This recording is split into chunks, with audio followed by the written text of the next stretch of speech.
निव्वळ करप्शन जरी काढलं भाऊ तरी कर्जमाफीला वेळ लागत नाही, पण रेटा आम्ही पाहतोय शेतकऱ्याचा पाहिजे आहे। आज आमची बहीण इथं आत्महत्याग्रस्त बहीण इथं उभी आहे। मी परभणीमध्ये गेलो आणि परभणीमध्ये तिच्या नवऱ्यानं आत्महत्या केली आणि आत्महत्या केल्यावर बायकोले माहीत झालं आणि बायकोले माहीत झाल्यावर तिने आत्महत्या केली आणि तिच्या पोटात 7 महिन्याचा गर्भ होता। मी त्या गावातल्या लोकांना विचारत होतो, 50-60 लोक आमच्या समोर बसले होते आणि त्यांना मी विचारत होतो, तुम्हाला संताप का येत नाही, तुम्हाला राग का येत नाही, तुम्ही असं साधा बॅनर म्हणून निषेध का केला नाही। मित्रो, या देशातली व्यवस्था अशी आणून टाकली की तुमच्या आमच्या डोक्यात धर्म आणि जात आणून टाकतोय, शिवाय आम्हाला लढताच येत नाही। जात आणि धर्म आमच्या डोक्यात टाकला आणि खरी अधिकाराची लढाई आयटी सेलनं संपवली। कधी निळा, कधी भगवा, कधी हिरवा घेऊन आम्हाला रस्त्यावर दंगल करायला लावणारे लोक आज शेतकरी उभ्या डोळ्यानं आम्ही पाहतोय, इथं मरतोय आमच्या समोर, त्याची चिंता आणि राग येत नाही, याचं दुःख आहे। आणि आम्ही तुम्हाला मुद्दा म्हणून शब्द देतोय, मला अतिशय चांगलं वाटलं त्या शिवसेनेनं हे कर्जमाफीची मागणी लावून धरली, याच्याबद्दल बच्चू कडूचा तुम्हाला मानाचा मुद्रा आहे। आपल्या सर्वांना धन्यवाद देतो, आभार मानतो। पक्ष कोणताही असू द्या, पण शेतकरी मात्र डोक्यातून जाऊ देऊ नका।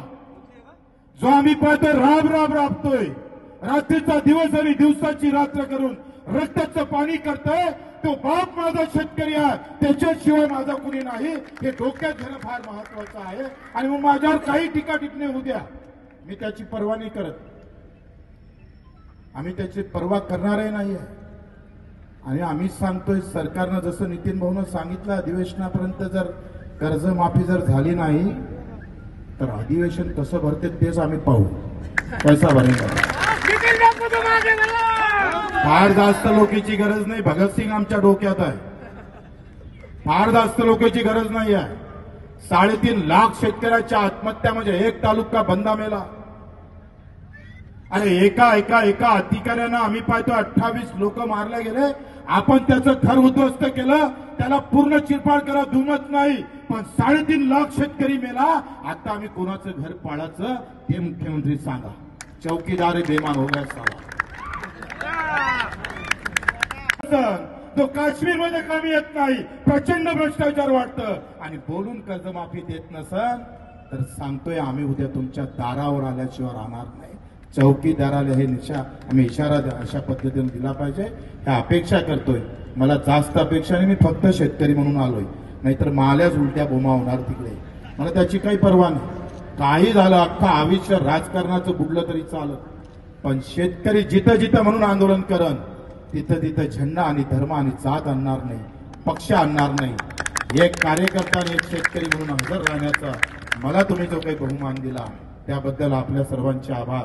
कारण या शेतकऱ्याच्या आंदोलनात एक शेतकरी म्हणून, माझा बाप, माझी माय, माझा भाऊ शेतकरी म्हणून मी इथे सहभागी झालो, मला सहभागी होता आलं, हेच माझ्यासाठी भरपूर आहे। मला वाटते तुमच्या नेतृत्वात नितीन भाऊ, आप अगर बोलेंगे तो बच्चू कडू आपका कार्यकर्ता बनके दौड़ेगा, परवाह नहीं, हम उसकी परवाह नहीं करते। कौन बड़ा है कौन छोटा है, इससे ज्यादा हमारा किसान बड़ा है, किसान बड़ा। शेतकऱ्याशिवाय आमचं कोणी मोठं नाही आहे आणि त्याच्यासाठी शेवटपर्यंत कुठे जिथं म्हणाल तिथं आणि जिथं चालायला लावान तिथं बच्चू कडू हजर आहे। एक कार्यकर्ता म्हणून, एक शेतकरी म्हणून आपल्या सर्वांचे आभार, धन्यवाद। जय हिंद, जय महाराष्ट्र।